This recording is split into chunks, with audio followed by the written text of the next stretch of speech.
So there is going to be a lot of protests that we're witnessing in Punjab, but also in Karnataka, where a statewide bandh has been called by farmer organizations who have also been backed by pro-Kannada activist groups and opposition parties. They've called for a dawn-to-dusk bandh against the farm laws. They're also demanding amendments in the land reforms bill and the APMC reform in Karnataka. Protesting groups also claim that these laws are legislations which are detrimental to small-scale farmers who have little patches of land.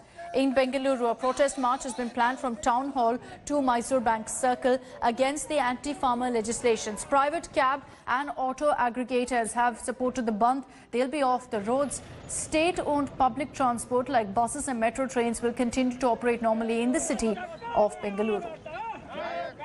Would be allowed to obstruct anybody's livelihood, any activity, and we will take strict action in this regard.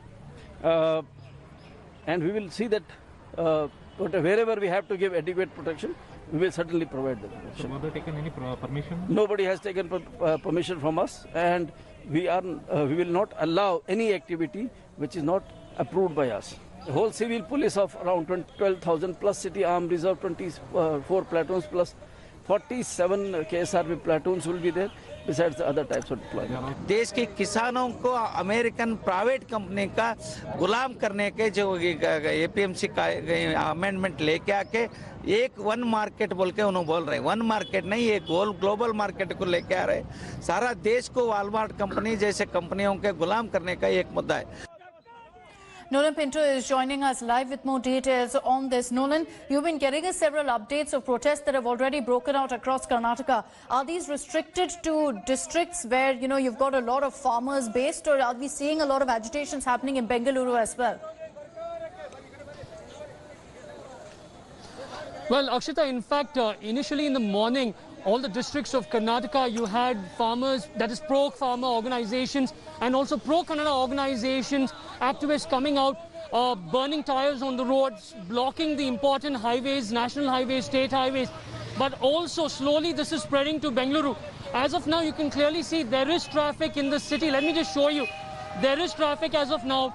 There are local buses, basically your BMTC buses, you'll be able to see some of them plying on the roads. So in Bengaluru, the situation is still much better. However, things might turn later on, because at 10 o'clock, pro-Kannada organizations will be protesting from Town Hall.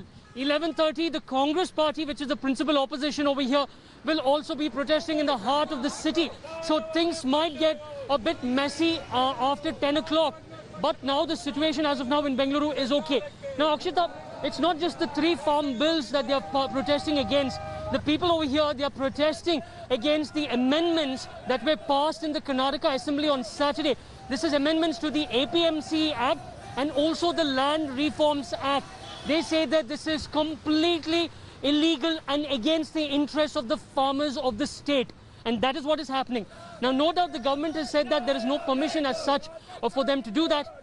Nevertheless, they are out there protesting today.